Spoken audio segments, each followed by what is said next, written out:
Hello, welcome to episode 3 of Econflicts.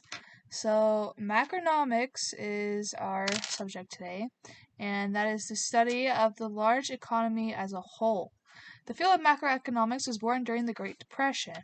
Macro was created to measure the health of the whole economy and to guide the government to fix problems. For all countries, there are three goals: promote economic growth, limit unemployment, and limit inflation.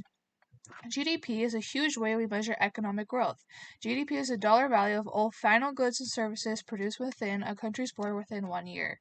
GDP includes consumer spending, which can be a $12 meal at Burger King, an investment, which can be a bakery buying a better stand mixer, government spending, which can be schools, roads, and tanks, and then there's net exports, which can be the value of 3 Ford Focuses and minus 2 Hondas.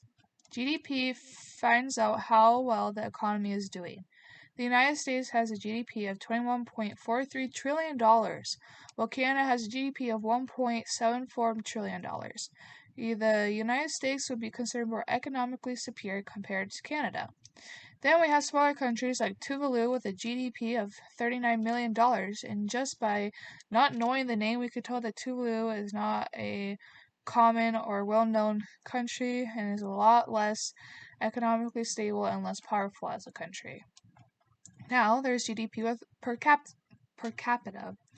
That is the best measure of a nation's standard of living. It calculates on average how many products each person makes. Monaco ranked number 1 with a GDP per capita of 190K, while the US has a GDP per capita of 63K. However, there are some things not included in GDP. Intermediate goods are like the price of a finished car, but not the parts. Non-production transactions like stocks, bonds, and used goods like old phones and clothes. And then there are non-market illegal activities like the black market and drugs. Now, an increase in GDP doesn't always mean that's good. Inflation could have caused that increase in GDP. Inflation is a rising general level of prices. For example, a 1980 movie ticket cost $2.89, while today it costs $9.16. GDP is rising, but the country is worse off. As time goes on, economies grow in size and prices tend to increase. As prices go up, our purchasing power declines. Purchasing power is just our ability to purchase goods and services. In other words, our money isn't worth as much when inflation occurs. A dollar from 1865 is worth 16.83 cents today. Well, $16.83 today. So depending on your role, this can be good or bad. In general, inflation is bad. But if you are a borrower, it could be good as the volume of what you pay back is less than what you borrowed. However, lenders and people with fixed incomes are hurt by inflation. Hourly wage workers agreed on January 1st, 2019 to a 3-year union contract at a local factory with an annual 2.5% increase in wages each year of the contract. This would be a loser situation because the interest rate is lower than the inflation rate. A working mother of 2 children who agrees to a 2-year lease on a new apartment for a cost of $1,200 per month would be a winning situation because if inflation increases, the value of $1,200 will decrease, so it will seem like she's paying pennies in 10 years compared to now. Now, there are 3 causes of inflation. The government prints too much money. Governments could print more money to pay debts, but that causes hyperinflation, which is the worst kind of inflation. Hungary in 1946 had the highest monthly inflation of 13,600,000 more zeros percent. Prices doubled every 15.6 hours, and the worst case of hyperinflation ever recorded occurred in Sweden the first half of 1946. Another cause is a demand pull inflation. Too many dollars are chasing too few products. Then there's cost-push inflation, which is higher production costs increase the price. There are effects of inflation, of course. It affects the impact of purchasing power, impact on income. Most people have fixed incomes, and as inflation goes up, they cannot afford their usual standard of living. And it affects the impact of interest rates. Now, if the inflation rate outweighs interest rates, people lose money. If I were to save $100 today under my mattress and decide to use it in 10 years, the value of the $100 will go down. I would need to save it with the interest rate to keep the value of those $100 the same over a period of time. Now, thinking back to the business cycle from microeconomics, in the contraction phase is when there is rising unemployment and people are spending money less frequently. The fiscal policy encourages economic growth during this phase.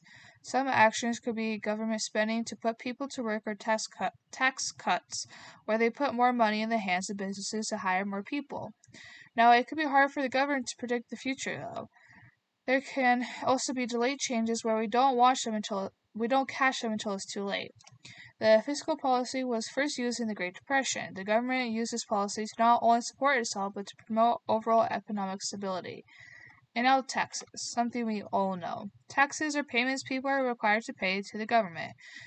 Definitely your parents pay taxes, and if you have a job, you most likely pay taxes as well. Taxes are used to pay for services provided by the government like schools, defense, and parks. There are 3 types of taxes: sales tax, which is the tax on things you buy; income tax, which is the tax on things you make; and property tax, which is the tax on things you have. There are also 3 forms of taxes: progressive, regressive, and proportional. Progressive taxes are designed to take a larger percent of income from the wealthy than the poor. Those for this argument say that the wealthy can afford this heavy tax.